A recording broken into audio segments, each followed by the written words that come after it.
multicultural cooperation. We are pleased to bring you this film, which highlights the work of the Smallholder Farmers Alliance, co-founded by Hugh Locke, a member of the Academy's International Advisory Council. The Smallholder Farmers Alliance is an innovative social enterprise model, which is helping to reforest, renew, and feed Haiti by establishing farmer cooperatives, building agricultural export markets, creating farm business, and contributing to community development.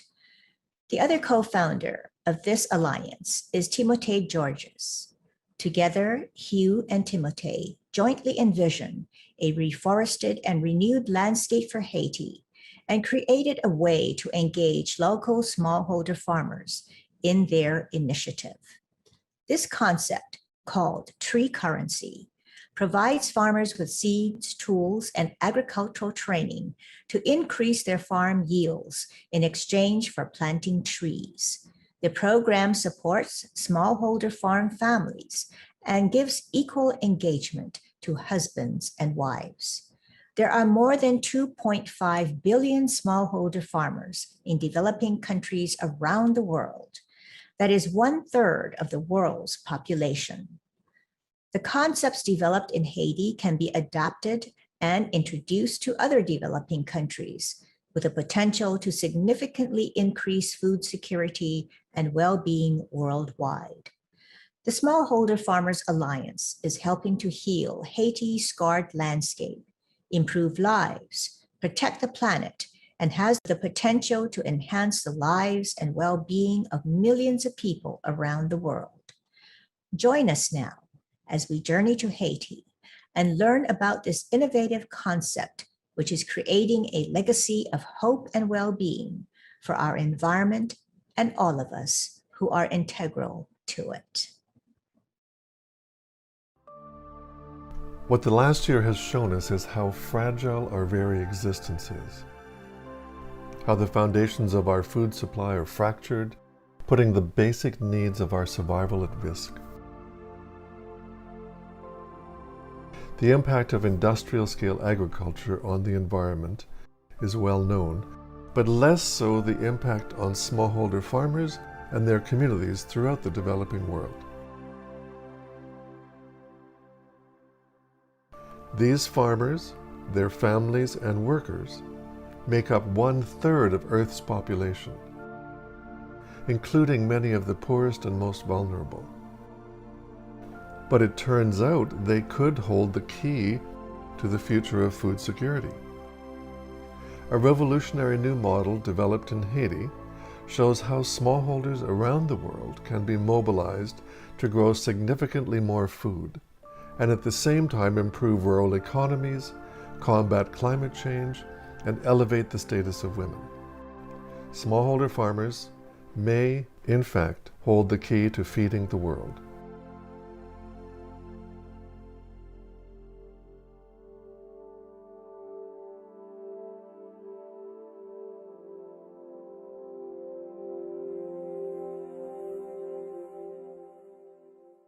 When you look at the history of Haiti, you realize that this little country was in the crosshairs of global power struggles. You take the example of rice. Up until the mid-1980s, Haiti was almost completely self-sufficient in growing all its own food, including rice, which is a very big part of the Haitian diet. The first step was to reduce the import tariff on rice to 15%. And then in 1994, that was reduced again to 3%. So it meant that rice grown in the United States, for example, which is subsidized by US taxpayers, could come into Haiti with only a 3% import tax and be less expensive than locally grown rice. The net result of that is that today, Haiti imports 82% of all the rice it consumes. And it's very hard to reconcile this, but it gets back to Haiti being in the midst of this global struggle for power, dominance, and economic advantage. And it puts Haiti at a disadvantage, and it puts smallholder farmers in Haiti at a severe disadvantage.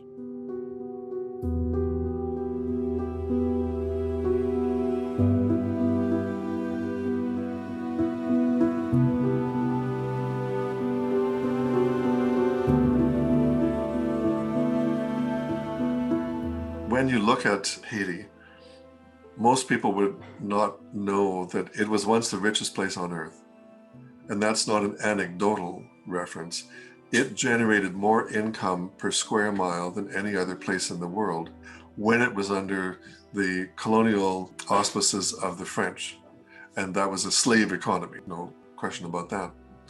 But it went from being the richest place on earth to its current circumstances, largely due to external influences. For example, when it became the first successful and only successful slave revolt to result in a new country, then many countries around the world isolated it, including the United States. France claimed to own the people. They said that the revolution robbed them of that property, and so the Haitian people had to pay for themselves. In order to do that, they had to take out large loans. The last interest payment was made in 1949. So you had this long period of over a century when, one of the most egregious acts of racism undermined the ability of a country to establish an independent economy.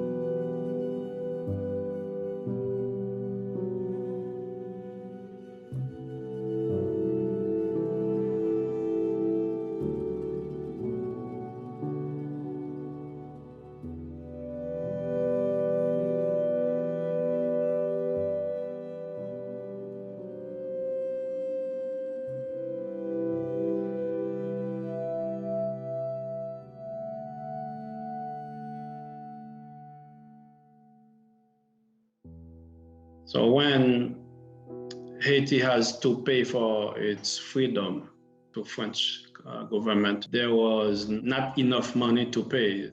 So they cut down the trees and brought them to the metropole, which is French at that time. So that's one of the starting point of deforestation in the countries. One of the great challenges in Haiti, over 80% of the national energy grid is based on charcoal and trees. There is no national solution. The only thing that we can do as the Smallholder Farmers Alliance is to change the culture. Alors, tout autant que le pays Haïti pas reboisé, ou pas un environnement qui est en santé, ou pas aucun projet de développement durable non plus. Parce qu'on a fait un bel pont là, et puis on a tête monde qui dégrade à côté pour envoyer de l'eau venir descendre, et puis pour un pont dans moins que 10 minutes. Donc on investit $1 million, ouais, c'est pour perdre dans 10 minutes. Vaut mieux qu'on résoudre le problème qui cause ça. Nous voulons l'autre Haïti, on l'autre pays. Si nous avons pris un changement pour demain. Un changement qui ne va pas venir pour aujourd'hui avec demain, mais un changement durable. Timothée and I met in 2009, and we were both passionately interested in planting trees in Haiti. My background is on agronomy. I'm agronomist by training. My inspiration comes from seeing Haitian farmers fighting with the land, trying to get food from agriculture, but not having any support from people who can help. I decided to help on that way and get to school and be able to help farmers in Haiti. I was very inspired by Richard St. Barbe Baker, and he became my mentor. And he was a great forester and conservationist. The work that I did learning under St. Barb Baker's direction is that you have to figure out a way to incorporate any kind of development activity, in this case tree planting, so that it becomes part of the culture of any given region or country, because otherwise it can't live after you've moved on. I could never do what Timote does to have garnered the support and respect and recognition by farmers in terms of how they see him as a natural leader. And conversely, informed by that experience, I can then help to sell the idea and raise money. That combination we both realized was a unique one that allowed us to form a collaboration, form the Smallholder Farmers Alliance, and be able to completely complement one another. From the very first day, we have never had a single disagreement about anything, because we've gone through a lot of trials and tribulations, along the way. We've been able to navigate all of that successfully. We identified ourselves by our interest in trees, but we also identified ourselves in terms of our spiritual anchors. In Timote's case, his Christian faith. In my case, my Baha'i faith. As Christians, I am really doing my best to please not only the people, but to please God. So the spiritual values are really helpful to me in this fight for development in Haiti. We came to realize that there were common spiritual values we both drew on. If I'm responding to my own faith tradition and recognizing humanity as a whole, and that I'm connected to that whole, then I can't stand by and watch huge segments of that family suffering. And that's how Timote and I are able to draw on our respective faith traditions and do a service together.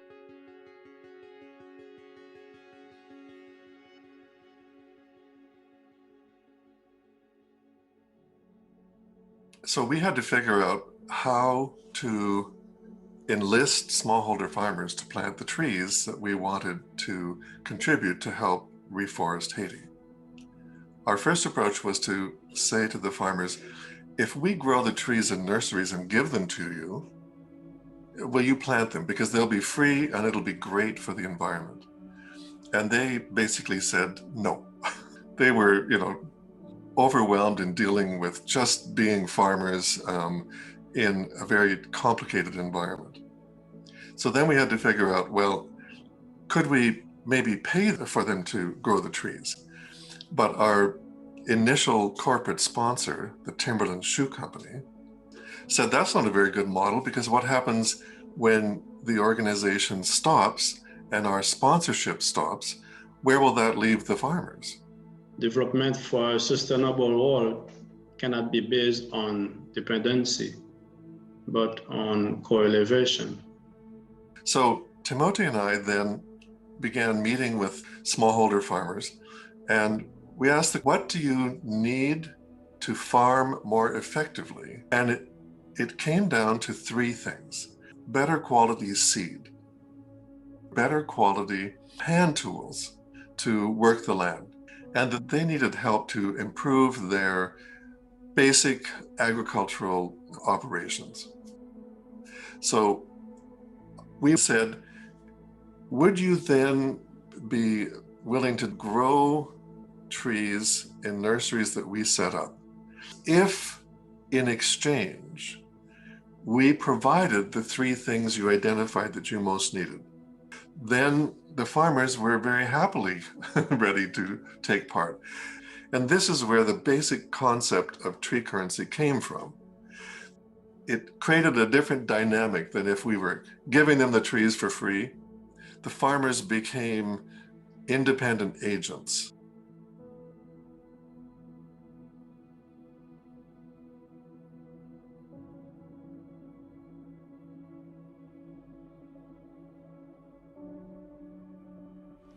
Yo le Gustave Lorian.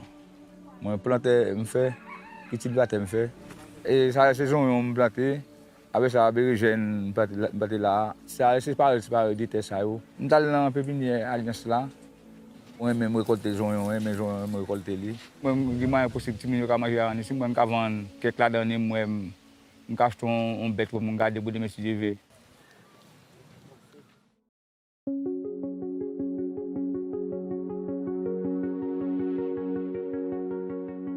Traditionally, Asian families give more chance to men than women. In our project, we want women to share the power decision equally with men. Within the first year of the Smallholder Farmers Alliance, a delegation of women farmers came to Timothy and I and asked about microcredit loans, which they could use to both improve their farms as well as developing small side businesses that would supplement their farm income. Not only were women almost exclusively the recipients of these loans, it's built up a tremendous body of successful women entrepreneurs. When we initiate the microcredit program, the women were more accountable, more trustworthy than the men. Having women part of what we're doing made things easier in terms of planning, in terms of implementation, and also bring life to everything we're doing. I met Tony several years ago in Haiti, and I had set out to meet him because I knew that he was a comic book artist.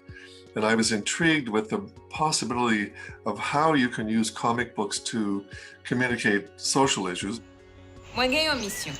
C'est planter pied bois, poter coller ak ti paysan, et puis bay égalité femme ak garçon bourrat. The comic book of Tanama is doing very well.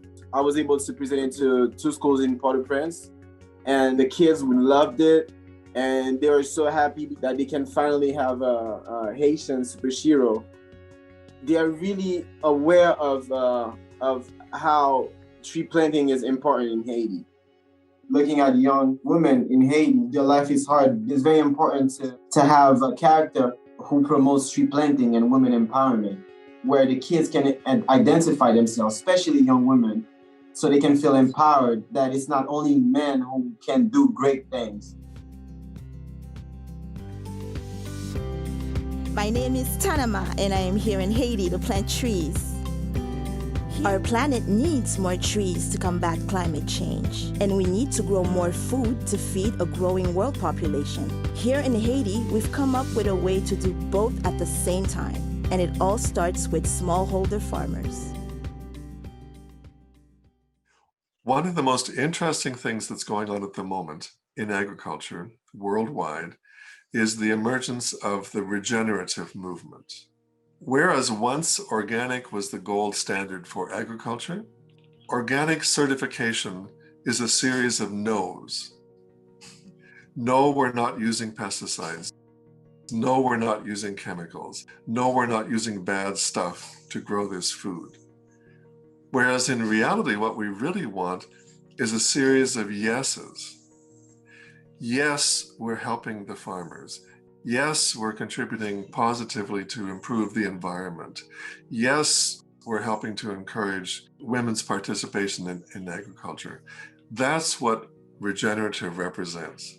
Regenerative agriculture is focused on smaller plot sizes. And the idea is that it's going many steps past organic to begin to identify the practices that represent a more sustainable and holistic approach to growing food. So as the regenerative movement emerges internationally, the Smallholder Farmers Alliance has a particular role, because by definition, a smallholder farmer is not growing a large plot of monoculture crop.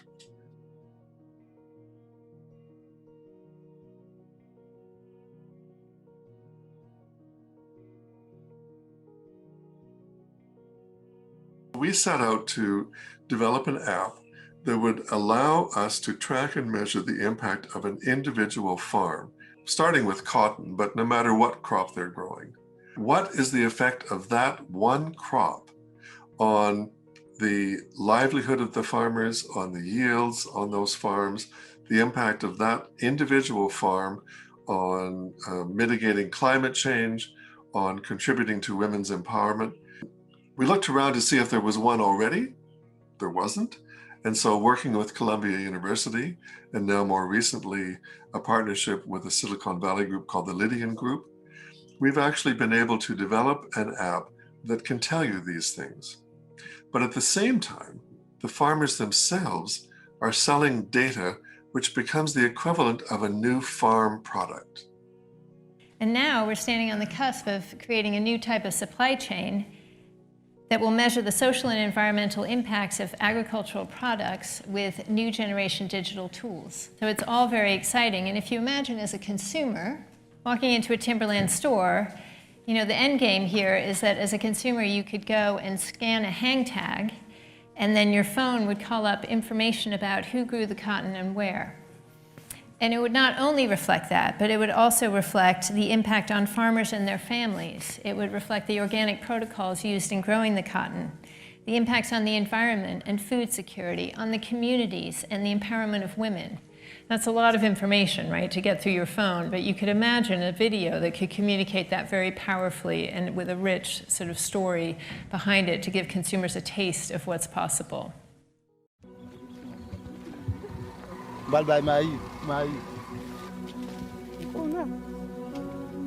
We are meeting the needs of the people, because if they are happy, that means our presence in the area is meaningful to him.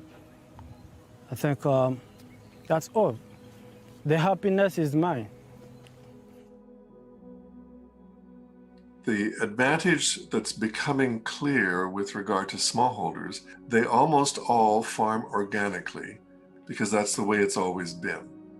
Now, there was an assumption beginning in the early 1960s that smallholder farming as a category would disappear in favor of large-scale commercial farms. And the fact that there are still 500 million smallholder farms left means that they're not going to go away. But because they've been ignored and marginalized all this time, they've lost their ability to produce as much food as they could.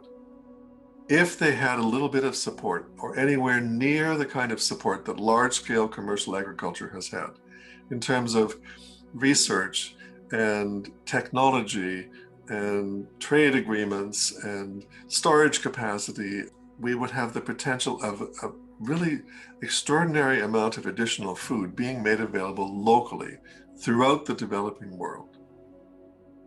The challenge with so much dependence on large-scale commercial agriculture is the contribution that industrial agriculture makes to climate change.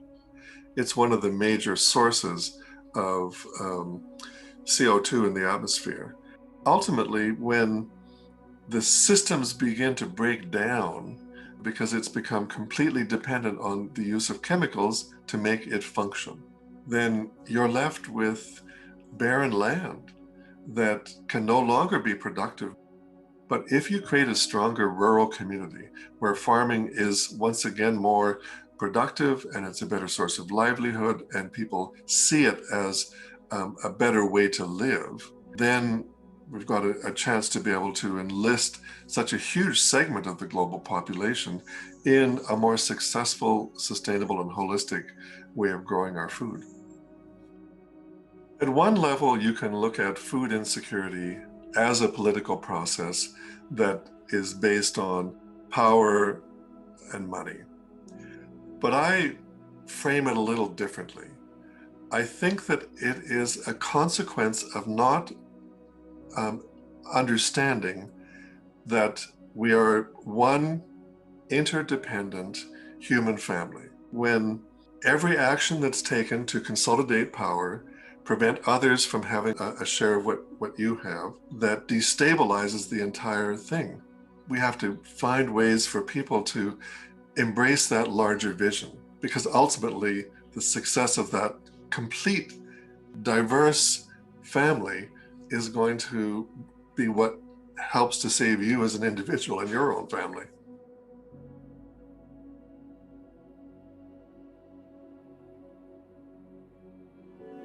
This is an example that says reforestation is possible. Yes. Because we have in here less than 500 millimeters of rain per year. Yeah. And the trees survive. And it went from nothing to this. Exactly. Et puis ça, elle a une belle, il y a une verte, il y a une belle. Il dans 10 ans là, c'est où va cacher dans là. Oui, c'est où va pour savoir quand on est parce que dans 10 ans là, nous faisons noir belle là, la belle. Et si on a venu vous couper? Non, non, pas mon couper.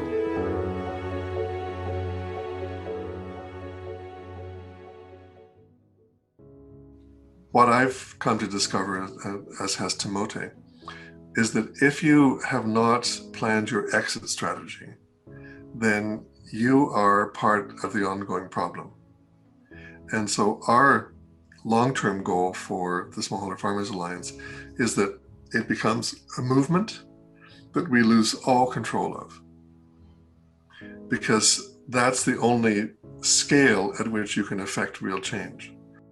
So let's at least take a step to figure out how to support smallholder farming as a new frontier that can simultaneously help to grow more food while, as we've shown, support gender equality and climate change mitigation.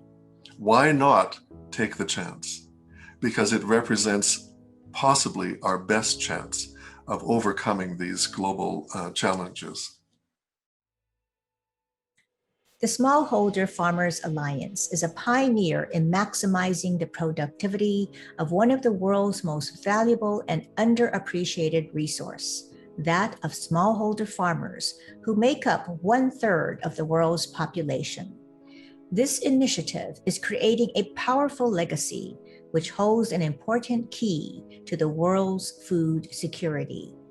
The International Academy for Multicultural Cooperation is lifting up the important work of these frontline innovators who have committed much of their lives to making this world a better place for all of us and showing us new models and alternative ways of living, working, and being together. Our deepest appreciation to Hugh Locke and Timote Georges, co-founders of the Smallholder Farmers Alliance, all of the smallholder farmers, and the many people that have helped to make this powerful story from Haiti a success. May this new methodology that has the potential to not only feed the world, but to feed our future, be replicated in as many countries as possible as we look to smallholder farmers who hold the key to our food security and the regeneration of our environment. Thank you for joining us today.